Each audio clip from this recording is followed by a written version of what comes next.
नमस्कार शेतकरी मित्रांनो, माझा शेतकरी या यूट्यूब चॅनलला आपलं स्वागत आहे। या व्हिडिओमध्ये आपण पाहणार आहोत आजचे तूर बाजार भाव, तसेच कोणत्या बाजार समितीमध्ये तुरीला सर्वात जास्त दर मिळत आहेत जाणून घेण्यासाठी व्हिडिओ शेवटपर्यंत पाहावा। माझा शेतकरी चॅनलला नवीन असाल तर सबस्क्राइब करा। अकोला बाजार समिती 1695 क्विंटलची आवक, प्रतलाल किमान दर 6450, सर्वसाधारण 7565 तर कमाल 7600 रुपये प्रति क्विंटल।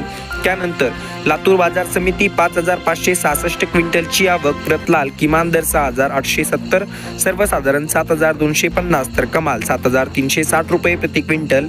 कारंजा बाजार समिती 1450 क्विंटलची आवक, किमान दर 6400, सर्वसाधारण 6915 तर कमाल 7205 रुपये प्रति क्विंटल।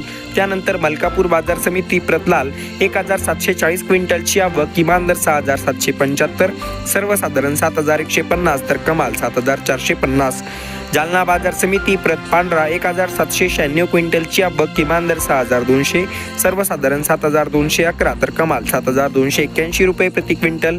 यवतमाळ प्रतलाल 640 क्विंटलची आवक, किमान दर 6200, सर्वसाधारण 6570 तर कमाल 6940 रुपये प्रति क्विंटल।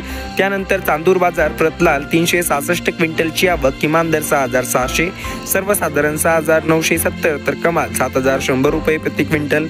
त्यानंतर हिंगोली बाजार समिती 500 क्विंटलची आवक, प्रतगज्जर किमान दर 6695, सर्वसाधारण 6947 तर कमाल 7200 रुपये प्रति क्विंटल। शेवटची बाजार समिती जालना 310 क्विंटलची आवक, प्रतलाल किमान दर 6500, सर्वसाधारण 7050 तर कमाल 7231 रुपये प्रति क्विंटल। तर मित्रांनो, अशा हे आजचे तूर बाजार भाव व असा आहे आजचा व्हिडिओ। रोजचे तूर, हरभरा, सोयाबीन, कापूस बाजार भाव व शेती जगतातील नवनवीन माहिती जाणून घेण्यासाठी माझा शेतकरी या यूट्यूब चॅनलला सबस्क्राइब करा। भेटूया पुढच्या व्हिडिओमध्ये। धन्यवाद।